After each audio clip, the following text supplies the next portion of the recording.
ಓಹೋ friends, after long time ನಮ್ಮ ಬೆಂಕಿ ಟೆಕ್ ನ್ಯೂಸ್ ಎಪಿಸೋಡ್ 170 ಸ್ವಾಗತ ಸುಸ್ವಾಗತ. ಎಸ್, ನಿನ್ನೆ ಮ್ಯಾಚ್ ಮಾತ್ರ ಗಿಚ್ಚಿ ಗಿಲಿ ಆಗಿದ್ರು. ವೈಡ್ ಹೋಗ್ಬಿಟ್ಟು ಕೊಹ್ಲಿ ಸೆಂಚುರಿ ತಪ್ಸಕ್ ನೋಡಿದ್ರು, ಬಟ್ ಲಾಸ್ಟ್ ಅಲ್ಲಿ 4 ಹೊಡೆದ್ಬಿಟ್ಟು ನಮ್ ಕೋಹ್ಲಿ ಕಾಕನವರು ಎರಡೆರಡು ಸರ್ತಿ ನಮ್ಮ ಹೃದಯನ ಗೆದ್ಬಿಟ್ಟವ್ರೆ. ಎನಿವೇ, ಇವತ್ತಿರುವಂತ ಬೆಂಕಿ ಟೆಕ್ ನ್ಯೂಸ್ ಅಂತ ಮೊದಲ ಬಿಗ್ಗೆಸ್ಟ್ ಟೆಕ್ ನ್ಯೂಸ್ ಅಪ್ಪ ಅಂತಂದ್ರೆ, ನೀವು ಆಂಡ್ರಾಯ್ಡ್ ಫೋನ್ ಯೂಸ್ ಮಾಡ್ತೀರಾ ಅಂತಂದ್ರೆ, ಗೂಗಲ್ ಅವರು ಎಷ್ಟೋ ಬಿಲಿಯನ್ ಫೋನ್ಸ್ ಗಳಲ್ಲಿ ಈ ಹೊಸ ಆಂಡ್ರಾಯ್ಡ್ ಸಿಸ್ಟಮ್ ಸೇಫ್ಟಿ ಕೋರ್ ಅಂತ ಒಂದು ಅಪ್ಲಿಕೇಶನ್ ನ ಪ್ರೀ ಇನ್ಸ್ಟಾಲ್ ಮಾಡಿದ್ರೆ. ಸೊ ಇವ್ರ ಪ್ರಕಾರ ಇದೊಂದು ಸೆಕ್ಯೂರಿಟಿ ಫೀಚರ್ ಇರುವಂತ ಅಪ್ಲಿಕೇಶನ್. ನೀವು ಗೂಗಲ್ ಮೆಸೇಜ್ ಅಲ್ಲಿ ಏನಾದ್ರು ಮೆಸೇಜ್ ಮಾಡ್ತೀರಾ ಅಂತಂದ್ರೆ ಅಲ್ಲಿ ಸೆನ್ಸಿಟಿವ್ ಫೋಟೋಸ್ಗಳು ವಿಡಿಯೋಸ್ಗಳನ್ನೆಲ್ಲೂ ಸ್ಕ್ಯಾನ್ ಮಾಡತ್ತಂತೆ ಇವ್ರು ಹೇಳ್ತಾರೆ, ಸೇಫ್ಟಿ ಸಲುವಾಗಿ. ಬಟ್ ಕೆಲವೊಂದು ರಿಪೋರ್ಟ್ಸ್ಗಳ ಪ್ರಕಾರ ಮತ್ತು ನ್ಯೂಸ್ಗಳ ಪ್ರಕಾರ ಈ ಅಪ್ಲಿಕೇಶನ್ ನಿಮ್ಮ ಫೋನಲ್ಲಿ 2 GB ರ್ಯಾಮನ್ನ ಯೂಸ್ ಮಾಡಿಕೊಂಡು ನಿಮ್ಮ ಫೋಟೋಸ್ ವಿಡಿಯೋಸ್ಗಳು ಎಲ್ಲ ಫೈಲ್ಸ್ಗಳನ್ನ ಇದು ಸ್ಕ್ಯಾನ್ ಮಾಡುತ್ತೆ. ಮತ್ತು ಇದನ್ನ ಇಲ್ಲಿ ಹೊರಗೆ ಶೇರ್ ಮಾಡೋದು ಅಂತ ಹೇಳ್ತಿದ್ದಾರೆ. ಬಟ್ ಯಾರು ಗೊತ್ತು ಈ ಡೇಟಾ ಎಲ್ಲಿ ಸ್ಟೋರ್ ಆಗ್ತಿದೆ, ಶೇರ್ ಆಗ್ತಿದೆ ಅಂತ. ಆದರೆ ನನಗೇನು ಅನ್ಸಲ್ಲ ಗುರು, ಆಂಡ್ರಾಯ್ಡ್ ಅಲ್ಲಿ ಅದು ಗೂಗಲ್ ಅವರು ಬಿಲಿಯನ್ ಜನರ ಜೊತೆ ಇಷ್ಟೊಂದು ಕಚಡ ಕೆಲಸ ಮಾಡತ್ತೆ ಅಂತ. ಈಗ ಆಲ್ರೆಡಿ ಆಪಲ್ ಅಲ್ಲಿ ಕೂಡ ಐ ಮೆಸೇಜ್ ಅಲ್ಲಿ ಇಂಥ ಫೀಚರ್ಸ್ಗಳನ್ನ ಸೇಫ್ಟಿಗೋಸ್ಕರ ತಗೊಂಡಿದ್ದಾರೆ. ಸೊ ಅದೇ ರೀತಿಯಾಗಿ ಗೂಗಲ್ ಅವರು ಕೂಡ ಆಂಡ್ರಾಯ್ಡ್ ಅಲ್ಲಿ ಇದನ್ನ ತುಂಬಾ ದಿನದಿಂದ ತಗೊಂಡು ಬರ್ತಾ ಇದ್ದಾರೆ. ನಮ್ಮ ಜನಕ್ಕೆ ಇವಾಗ ಇದ್ರ ಬಗ್ಗೆ ನ್ಯೂಸ್ ಅಲ್ಲಿ ಫೇಕ್ ನ್ಯೂಸಸ್ಗಳು ಕೆಲವೊಂದು ರಿಪೋರ್ಟ್ಸ್ಗಳು ಹೊರಗೆ ಬಂದಿದೆ ಅಷ್ಟೇ. ಬಟ್ ಈ ರೀತಿ ಯಾವುದೇ ಸೆಕ್ಯೂರಿಟಿ ಇಶ್ಯೂ ಗೂಗಲ್ ಮಾಡಿಲ್ಲ, ಮಾಡ್ತಾ ಇಲ್ಲ ಕೂಡ ಅಂತ ನನಗೂ ಅನ್ಸುತ್ತೆ. ಎರಡು ದಿವಸದಲ್ಲಿ ನೆಕ್ಸ್ಟ್ ನ್ಯೂಸ್ ಬರ್ತಾ ಇದೆ. ಅದು ಆಫೀಷಿಯಲ್ ಆಗಿ ವಿವೋ ಕಡೆಯಿಂದ ಟಿ ಸೀರೀಸ್ ಮತ್ತೊಂದು ವಿವೋ T4X ಅಂತ ಒಂದು ಹೊಸ ಫೋನ್ ಲಾಂಚ್ ಮಾಡ್ತಾ ಇದ್ದಾರೆ. ಈಗ ಆಲ್ರೆಡಿ ಫ್ಲಿಪ್ಕಾರ್ಟ್ ಅಲ್ಲಿ ಆಲ್ರೆಡಿ ಟೀಸ್ ಮಾಡಿದ್ರೆ, ಮತ್ತು ಈ ಸೆಗ್ಮೆಂಟ್ ನ ಇದು ಎಲ್ಲಕ್ಕಿಂತ ಜಾಸ್ತಿ ಬ್ಯಾಟ್ರಿ ಕ್ಯಾಪ್ಚರ್ ಹೊಂದಿರುವಂತ ಸ್ಮಾರ್ಟ್ ಫೋನ್ ಆಗಿದಂತೆ. ಲಾಸ್ಟ್ ಇಯರ್ ವಿವೋ T3X ಅಲ್ಲಿ ಏನೋ 6000 mAh ಬ್ಯಾಟ್ರಿ ನೋಡ್ಕೊಂಡಿದ್ವಿ. ಹೋಪ್ಫುಲಿ ಇನ್ನೂ ಜಾಸ್ತಿ ಅಪ್ಪ ಅಂತಂದ್ರೆ 6400 ಅಥವಾ 500 mAh ಬ್ಯಾಟ್ರಿಯೊಂದಿಗೆ ಈ smart phone under 15K budget ಅಲ್ಲಿ ಎಂಟ್ರಿ ಕೊಡಲಿದೆ. ಮತ್ತೆ ಎಸ್ಪೆಷಲಿ ವಿವೋನವರ ಟಿ ಸೀರೀಸ್ ಈ ಆನ್ಲೈನ್ ಅಲ್ಲಿ ಅಂತ ಬೇರೆ ಬೇರೆ ಶೋಮಿ ರೆಡ್ಮಿ ಫೋನ್ಸ್ಗಳಿದೆ, ಇದಕ್ಕೆ ಹೆವಿ ಕಾಂಪಿಟೇಟ್ ಮಾಡುತ್ತೆ. ಹೀಗಾಗಿ ಟಿ ಸೀರೀಸ್ ಅದಕ್ಕೆ ಮಾರ್ಕೆಟ್ಲಿ ತುಂಬಾ ಫೇಮಸ್ ಆಗ್ತಿದೆ. ಸೊ ಮೇ ಬಿ ನನ್ನ ಪ್ರಕಾರ ಈ ಸ್ಮಾರ್ಟ್ ಫೋನ್ ಮಾರ್ಚ್ 15, 12, 13 ತಾರೀಕೇನೋ ಲಾಂಚ್ ಆಗುವಂತ ಸಾಧ್ಯತೆಗಳಿದೆ. ಸೊ ನೋಡೋಣ, ಇದನ್ನ ಟ್ರೈ ಮಾಡ್ತೀನಿ, ನಾನು ಅನ್ಬಾಕ್ಸ್ ಮಾಡೋಕ್ಕೆ ಕಳಿಸ್ಕೊಟ್ಟು ಅನ್ಬಾಕ್ಸ್ ಮಾಡ್ತೀನಿ, ಅಂದ್ರೆ ಪರ್ಚೇಸ್ ಮಾಡಿ ಬಟ್ಟೆ ಬಿಚ್ಚೋಣ.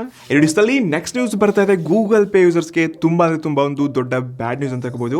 ಎಸ್, ಈ ದಿವಸ ನಾವು ಗೂಗಲ್ ಪೇ ಯೂಸ್ ಮಾಡಬೇಕಾದ್ರೆ ಯಾವುದೇ ಪೇಮೆಂಟ್ಸ್ಗಳನ್ನ ಮಾಡಿ ಅಥವಾ ಗ್ಯಾಸು, ಎಲೆಕ್ಟ್ರಿಸಿಟಿ, ವೈಫೈ ಏನೇ ಬಿಲ್ ಪೇ ಮಾಡಿ ಕಾರ್ಡ್ ಯೂಸ್ ಮಾಡಿ ಪೇ ಮಾಡಿದ್ರು ಕೂಡ ನಿಮಗೆ ₹0 ಚಾರ್ಜಸ್ಗಳಿತ್ತು. ಬಟ್ ಇನ್ಮೇಲೆ ನೀವು ಕ್ರೆಡಿಟ್ ಕಾರ್ಡ್, ಡೆಬಿಟ್ ಕಾರ್ಡ್ ಅಥವಾ ಯಾವುದೇ ಬೇರೆ ಕಾರ್ಡ್ಸ್ನ ಯೂಸ್ ಮಾಡಿಕೊಂಡು ಕೂಡ ಇದೇ ರೆಗ್ಯುಲರ್ ಅಂತ ರೀಚಾರ್ಜ್, ಪೇಮೆಂಟ್ಸ್, ವೈಫೈ ಇದ್ರೆ ಎಲೆಕ್ಟ್ರಿಸಿಟಿ ಎಲ್ಲ ಬಿಲ್ನ ಕಟ್ಟಿದ್ರು ನಿಮಗೆ ಇಲ್ಲಿ 0.5% ಇಟ್ಕೊಂಡು 1% ತನಕ ಚಾರ್ಜಸ್ ಕೊಡಬೇಕಾಗತ್ತೆ. ಇದ್ರ ಜೊತೆಗೆ GST ಕೂಡ ಕೊಡ್ಲೇಬೇಕಂತೆ. ಸೊ ಯಾಕಪ್ಪ ಈ ರೀತಿ ಗೂಗಲ್ ಪೇ ಇಂತ ಒಂದು ಸ್ಟೇಟ್ಮೆಂಟ್ ನ ತಗೊಂಡ್ ಬಂದ್ರೆ ಗೊತ್ತಿಲ್ಲ.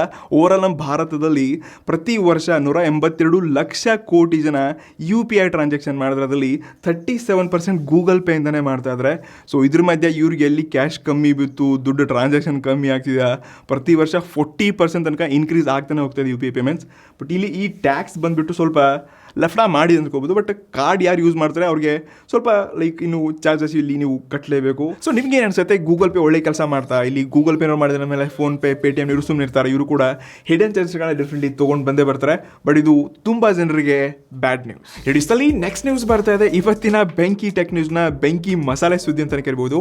ಆಫೀಷಿಯಲ್ ಆಗಿ ಟೆಸ್ಲಾ ಕಡೆಯಿಂದ ಕೆಲವೊಂದು ಗುಡ್ ನ್ಯೂಸ್ಗಳು ಬರ್ತಾ ಇದೆ. ಲೈಕ್ ಭಾರತದಲ್ಲಿ ಟೆಸ್ಲಾ ಕಾರ್ಸ್ಗಳು ಸದ್ಯದಲ್ಲೇ ಬರಲಿವೆ, ಪ್ಲಾನ್ಸ್ಗಳು ಹಾಕ್ಲಿದ್ದಾರೆ ಅಂತ ಲೀಕ್ಸ್ಗಳಂತೂ ಸ್ಟ್ರಾಂಗ್ ನ್ಯೂಸ್ಗಳು ಬರ್ತಾ ಇದೆ. ಸೊ ಈ ನ್ಯೂಸ್ನ ಕೇಳ್ಬಿಟ್ಟು ನಮ್ಮ ಭಾರತದಲ್ಲಿ ಟಾಟಾ ಮೋಟರ್ ಶೇರ್ಸ್ಗಳು ಮತ್ತೆ ಮಹೀಂದ್ರ ಅವ್ರ ಶೇರ್ಸ್ಗಳು ತುಂಬಾ ಡೌನ್, ದಿನದ ದಿನಕ್ಕೆ ಡೌನ್ ಹೋಗ್ತಾನೆ ಇದೆ. ನಿಮಗೆಲ್ಲ ಗೊತ್ತಿರುವ ಹಾಗೆ ನಮ್ಮ ಭಾರತದಲ್ಲಿ ಯಾವುದೇ ಎಲೆಕ್ಟ್ರಿಕ್ ವೆಹಿಕಲ್ನ ಹೊರಗಿಂದ ಇಂಪೋರ್ಟ್ ಮಾಡ್ಕೋಬೇಕಾದ್ರೆ ಅದತ್ರ 115% ಟ್ಯಾಕ್ಸ್ನ ಕಟ್ಟಬೇಕಾಗತ್ತೆ. ನಿಮಗೆ ರೀಸೆಂಟ್ಲಿ ಗೊತ್ತಿರುವ ಹಾಗೆ ಮೋದಿ ಅವರು ಎಲಾನ್ ಮಸ್ಕ್ ಜೊತೆ ಮೀಟಿಂಗ್ ಮಾಡಬೇಕಾದ್ರೆ ಇದ್ರ ಬಗ್ಗೆ ಡಿಸ್ಕಷನ್ ಆಗಿದೆ ಅಂತೆ. ಸೊ ಲೀಕ್ಸ್ಗಳ ಪ್ರಕಾರ ಈ 115% ಟ್ಯಾಕ್ಸ್ ಏನಿದೆ ಇದನ್ನ ಎಲಾನ್ ಮಸ್ಕ್ ಅಂದ್ರೆ ಸ್ಪೆಷಲಿ ಟೆಸ್ಲಾಗೆ ಕಮ್ಮಿ ಮಾಡಿಬಿಟ್ಟು 15ರಿಂದ 20% ಟ್ಯಾಕ್ಸ್ ಮಾಡಿದ್ರಂತೆ. ಹೀಗಾಗಿ ನಮ್ಮ ಭಾರತದಲ್ಲಿ ಈ ಕಾರ್ಸ್ಗಳು ತುಂಬಾ ಕಮ್ಮಿ ಬೆಲೆಗೆ ಬರಲಿದೆ ಅಂತ ಹೇಳ್ತಿದ್ದಾರೆ. ಬಟ್ ಕಮ್ಮಿ ಅಂದ್ರೂ ನೀವು ಏನು ತುಂಬಾ ಕಮ್ಮಿ ಅನ್ಕೋಕೆ ಹೋಗ್ಬಿಡಿ, ಹತ್ರ 30ರಿಂದ 40 ಲಕ್ಷ ಪ್ರೈಸ್ ಬೆಲೆ ಬೀಳುವಂಥ ಕಾರ್ಸ್ಗಳೇ ಬರುತ್ತೆ. ಮತ್ತು ಕಂಪ್ಲೀಟ್ಲಿ ಇದು ಬೆರ್ಲಿನ್ನಿಂದ ಎಲ್ಲ ಇಂಪೋರ್ಟ್ ಮಾಡಿಕೊಂಡು ಇಲ್ಲಿ ಸೇಲ್ಸ್ಗಳನ್ನ ಸ್ಟಾರ್ಟ್ ಮಾಡಿದ್ರಂತೆ. ಸೊ ಇದಕ್ಕೆ ಟ್ಯಾಕ್ಸ್ ಕಮ್ಮಿ ಮಾಡಿರೋ ರೀಸನ್ಗೆ ಭಾರತ ಗೌರ್ಮೆಂಟ್ ಒಂದು ಕಂಡೀಷನ್ ಹಾಕಿದ್ದಾರೆ. ಏನಪ್ಪ ಅಂದರೆ, ನಾವು ಟ್ಯಾಕ್ಸ್ ಕಮ್ಮಿ ಮಾಡಿದ್ದಕ್ಕೆ ನೀವು ಅಟ್ಲೀಸ್ಟ್ ಭಾರತದಲ್ಲಿ ಮ್ಯಾನುಫ್ಯಾಕ್ಚರಿಂಗ್ ಆಗಿರಲಿ ಅಥವಾ ಈ ಇಂಪೋರ್ಟ್ನ ಏನು ಫಾಲೋ ಅಪ್ ಮಾಡ್ತಿದ್ದೀರಾ ಇದಕ್ಕೆ $500 ಮಿಲಿಯನ್ ನೀವು ಭಾರತದಲ್ಲಿ ಇನ್ವೆಸ್ಟ್ಮೆಂಟ್ ಮಾಡಲೇಬೇಕಂತ ಒಂದು ಆಪ್ಷನ್ ಹಾಕಿಕೊಟ್ಟಿದ್ದಾರೆ. ಸೊ ಹೋಪ್ಫುಲಿ ಇದೆಲ್ಲ ಕರೆಕ್ಟಾಗಿ ಪಾಸಿಬಲ್ ಆಗಿ ನಮ್ಮ ಭಾರತದಲ್ಲಿ ಒಳ್ಳೆ ಕಾರ್ಸ್ಗಳು ನಮ್ಮ ದೇಶದಲ್ಲಿ ನೋಡೋಕೆ ಇಷ್ಟಪಡ್ತಾ ಇದ್ದೀನಿ ನಾನಂತೂ. ಸೊ ಇದು ಬಂದರೆ ನಿಜವಾಗ್ಲೂ ಇನ್ನಷ್ಟು ಇಂಟ್ರೆಸ್ಟಿಂಗ್ ಮತ್ತು ಮಜಾ ಇರುತ್ತೆ ಡೆಫಿನೆಟ್ಲಿ. ಜೊತೆಗೆ ಇದು ಇದೇ ರೀತಿಯಾಗಿ ಲಾಂಗ್ ಟರ್ಮ್ ಆಗಿ ಉಳ್ಕೊಳ್ತು ಅಂತಂದರೆ ಇಲ್ಲೇ ಮ್ಯಾನುಫ್ಯಾಕ್ಚರಿಂಗ್ ಪ್ಲಾಂಟು ಎಲ್ಲ ಮ್ಯಾನುಫ್ಯಾಕ್ಚರಿಂಗ್ ಇಲ್ಲೇ ಸ್ಟಾರ್ಟ್ ಆಯ್ತಪ್ಪ ಅಂತಂದರೆ ಹೋಪ್ಫುಲಿ 15-20 ಲಕ್ಷಕ್ಕೆ ಕೂಡ ನಮ್ಮ ಭಾರತದಲ್ಲಿ ಟೆಸ್ಲಾ ಕಾರ್ಸ್ಗಳು ನೋಡೋಕ್ಕೆ ಸಿಗ್ಬೋದು. ಸೊ ನೀವು ಟೆಸ್ಲಾ ಬಂತಪ್ಪ ಅಂದರೆ ಭಾರತದಲ್ಲಿ ಇನ್ವೆಸ್ಟ್ಮೆಂಟ್ ಇನ್ವೆಸ್ಟ್ಮೆಂಟ್ ಮಾಡ್ತೀರಾ, ತಗೋತೀರಾ, ಟೆಸ್ಲಾ ಶೇರ್ಸ್ ತಗೋತೀರಾ ಕೆಳಗಡೆ ಕಮೆಂಟ್ ಮಾಡಿ. ಇಡಿಸ್ನಲ್ಲಿ ನೆಕ್ಸ್ಟ್ ನ್ಯೂಸ್ ಬರ್ತಾ ಇದೆ. ಇದು ಕೆಲವೊಂದು ರಿಸರ್ಚ್ ಮತ್ತು ಸ್ಟ್ರಾಂಗ್ ರಿಪೋರ್ಟ್ಸ್ಗಳು ಇರ್ತಾರೆ ನೋಡಿ. ಆ ರಿಪೋರ್ಟ್ಸ್ಗಳ ಪ್ರಕಾರ ನಮ್ಮ ಭಾರತದಲ್ಲಿ 2025 ಎಂಡ್ ಆಗೋಷ್ಟಲ್ಲಿ ಎಲ್ಲ ಫೋನ್ಸ್ಗಳಿಗೆ ಆಲ್ಮೋಸ್ಟ್ 8,000 mAh ಬ್ಯಾಟ್ರಿ ಫೋನ್ಸ್ಗಳು ಮಾರ್ಕೆಟ್ಗೆ ಎಂಟ್ರಿ ಕೊಡಲಿವೆ ಅಂತ. ನಾನಂತೂ ಬ್ಯಾಟ್ರಿ ಈ ಕಾರ್ಬನ್ ಸಿಲಿಕಾನ್ ಟೆಕ್ನಾಲಜಿಗೆ ನಿಜವಾಗ್ಲೂ ಹ್ಯಾಟ್ಸ್ ಆಫ್ ಹೇಳಕ್ಕೆ ಇಷ್ಟಪಡ್ತಾ ಇದ್ದೀನಿ. ಬಿಕಾಸ್ ಎಲ್ಲ ಟೆಕ್ನಾಲಜಿ ನಾವು ಇದರಲ್ಲೇ ಜಾಸ್ತಿ ನೋಡಿದ್ವಿ. ಪವರ್ ಇದ್ರೇ ಎಲ್ಲ ಕಡೆ ನಾವು ಸರ್ವೈವ್ ಆಗ್ಬೋದು. ಎಲೆಕ್ಟ್ರಿಕ್ ಅಂತೂ ಮಾರ್ಕೆಟ್ ಫುಲ್ ಹೆವಿ ಸ್ಪೀಡಾಗಿ ನೆಕ್ಸ್ಟ್ ಲೆವೆಲ್ ಬೆಳೆದಿಯಪ್ಪ ಅಂತ ನನಗೆ ಅನಿಸುತ್ತೆ. ಸೊ ಸದ್ಯಕ್ಕೆ ನನ್ನ ಫೋನಲ್ಲಂತೂ ಸ್ಯಾಮ್ಸಂಗ್ S25 5,000 mAh ಬ್ಯಾಟ್ರಿ ಇದೆ. ಸೊ ನಿಮ್ಮ ಫೋನಲ್ಲಿ ಎಷ್ಟು mAh ಬ್ಯಾಟ್ರಿ ಇದೆ, ನೀವು ಇನ್ನೂ ಎಷ್ಟು ಬ್ಯಾಟ್ರಿ ಎಕ್ಸ್ಪೆಕ್ಟ್ ಮಾಡ್ತೀರಿ ನಿಮ್ಮ ಫೋನಲ್ಲಿ ಕೆಳಗಡೆ ಕಮೆಂಟ್ ಮಾಡಿ. ಬಟ್ ನನಗಂತೂ ಈ ನ್ಯೂಸ್ ಕೇಳಿ ಈಗಲೇ ಖುಷಿ ಆಗ್ತಿದೆ. ಇನ್ನು ನೆಕ್ಸ್ಟ್ ಎಂಥ ಟೆಕ್ ಬರ್ಬೋದಪ್ಪ ಅಂತ ನಾನು ಟೆಸ್ಟ್ ಮಾಡೋಕ್ಕೆ ನೋಡೋಕ್ಕೆ ಫುಲ್ ಎಕ್ಸೈಟೆಡ್ ಇದ್ದೀನಿ. ಇಡಿಸಲ್ಲಿ ನೆಕ್ಸ್ಟ್ ನ್ಯೂಸ್ ಬರ್ತಾ ಇದೆ. ಇನ್ಸ್ಟಾಗ್ರಾಮಲ್ಲಿ ಚಾಟಿಂಗಲ್ಲಿ 6 ಲಕ್ಷದ ದೊಡ್ಡ ಸ್ಕ್ಯಾಮ್. ಏನು ಸ್ಟೋರಿ ಕೇಳ್ತೀರಾ? ಸೊ ಇದು ಬೆಂಗಳೂರಿನ ಎಲೆಕ್ಟ್ರಾನಿಕ್ ಸಿಟಿಯಲ್ಲಿ ನಡೆಯುವಂಥ ಘಟನೆ. ಪ್ರಿಯಾ ಎನ್ನುವಂಥ ಮುಂಬೈನ IT ಒಬ್ಬ ಯೂಸರ್, ಇವಳು ಈ ಯಾವುದೋ ಇನ್ಸ್ಟಾಗ್ರಾಮಲ್ಲಿ ಇದೇನೋ ಹೆಸರಿದೆ ಗುರು, ಸ್ಕ್ರೀನ್ ಮೇಲೆ ತೋರಿಸ್ತಾ ಇದ್ದೀನಿ. ಅದು ನಂಬರ್ 1 ಇಂಡಿಯನ್ ಅಸ್ಟ್ರಾಲಜರ್ ಅಂತ ಇದೆ. ಸೊ ಯಾವುದೇ ಅದೂರಿ ಬಾಬಾ ಇರಲ್ಲ, ಅವ್ರ ಫೋಟೋ ಇತ್ತಂತೆ. ಸೊ ಇವಳು ಅಲ್ಲಿ ಕಾಂಟ್ಯಾಕ್ಟ್ ಮಾಡಿಬಿಟ್ಟು ನನ್ನ ಮದುವೆ ಬಗ್ಗೆ ಫ್ಯೂಚರ್ ಹೇಳಿ ಹಾಗೆ ಏನೋ ಅಂತ ಕೇಳಿದ್ರಂತೆ. ಸೊ ಆ ಪೂಜಾ ಮಾಡಿಸ್ಬೇಕು, ಈ ಪೂಜಾ ಮಾಡಿಸ್ಬೇಕು ಅಂತ ಸ್ಟಾರ್ಟಿಂಗಲ್ಲಿ 1,000, 2,000, 10,000 ತೊಗೊಂಡಿದ್ದಾರಂತೆ. ಅದ್ರ ನೆಕ್ಸ್ಟ್ ನಿಮಗೆ ಈ ದೋಷ ಇದೆ, ಆ ದೋಷ ಇದೆ ಅಂತ ಬಿಟ್ಟು ಏನೇನೋ ಸ್ಕ್ಯಾಮ್ ಮಾಡ್ತಾ 6 ಲಕ್ಷ ರೂಪಾಯಿ ತೊಗೊಂಡಿದ್ರಂತೆ. ಇವ್ರು ಕೊಟ್ಟರಾದ್ರು ಹೆಂಗಪ್ಪ 6 ಲಕ್ಷ, ಅದು ಇಂಥ ಇನ್ಸ್ಟಾಗ್ರಾಮ್ ಪೇಜ್ಗೆ ನನಗೆ ನಂಬೋಕ್ಕಾಗಲ್ಲ. ಬಟ್ ಸ್ಟಿಲ್ ಇಂಥ ಅಸ್ಟ್ರಾಲಜರ್ನ ಬೆನ್ನು ಹತ್ತವರು ಒಂಥರ ಸೈಕಾಗೇ ಇರ್ತಾರೆ, ಅಂಥವ್ರೆ ಇದಕ್ಕೆ ದುಡ್ಡು ಕಟ್ತಾರೆ. ಸೊ ನೀವು ಯಾವಾಗಾದರೂ ಇಂಥದ್ದನ್ನ ಟ್ರೈ ಮಾಡಿದ್ರೆ, ದುಡ್ಡು ಕೊಟ್ಟು ಅಸ್ಟ್ರಾಲಜರ್ಗೆ ಏನಾದರೂ ಕಾಂಟ್ಯಾಕ್ಟ್ ಮಾಡಿದಿರಾ? ಸೊ ನಾನಂತೂ ಇದನ್ನು ನಂಬಲ್ಲಾಗರು. ಬಟ್ ಸ್ಟಿಲ್ ಜನ ಕೆಲವೊಂದು ಟೈಮ್ ಲೈಕ್ ಅದನ್ನು ಗೊತ್ತಿದ್ದೋದ್ರಲ್ಲಿ ಸಿಕ್ಕಾಕೋತಾರೆ. ಸೊ ಈ ರೀತಿ ನೀವು ತಪ್ಪು ಮಾಡೋಕ್ಕೆ ಹೋಗ್ಬೇಡಿ. ಎವನ್ ಇದು ಯಾವ ಮಟ್ಟಕ್ಕೆ ಸ್ಕ್ಯಾಮ್ ಹೋಗಿದೆಯಪ್ಪ ಅಂತಂದರೆ, ಈ 6 ಲಕ್ಷ ಕೊಟ್ಟ ತಕ್ಷಣ ಸ್ಕ್ಯಾಮಲ್ಲಿ ಸಿಕ್ಕಾಕೊಂಡಿದ್ದೀನಿ, ನನಗೆ ದುಡ್ಡು ರಿಟರ್ನ್ ಕಳಿಸಿ ಅಂದಾಗ 13,000 ರೂಪಾಯಿ ರಿಟರ್ನ್ ಕಳಿಸಿದ್ದಾರಂತೆ. ಸೊ ಇವನ ಹೆಸರೇನೋ ಅರುಣ್ ಕುಮಾರ್ ಸಮಥಿಂಗ್ ಏನೋ ಹೆಸರಿದಂತೆ. ಸೊ ಇವನು ನಂತರ ಏನು ಮಾಡಿದ್ದಾನೆ, ನಾನೇ ಸೂಸೈಡ್ ಮಾಡ್ಕೋತೀನಿ ಹಾಗೆ ಹೀಗೆ ಅಂತ ಅವ್ರ ಮೇಲೆ ಬೆದರಿಕೆ ಹಾಕಿದಾನಂತೆ. ವಿಕ್ಟಿಮ್ ಇವನೇ, ಬಟ್ ಇವನೇ ಸಾಯ್ತೀನಿ ಅಂತ ಅವ್ರ ಮೇಲೆ ದಬ್ಬಾಳಿಕೆ ಹಾಕಿದಾನಂತೆ.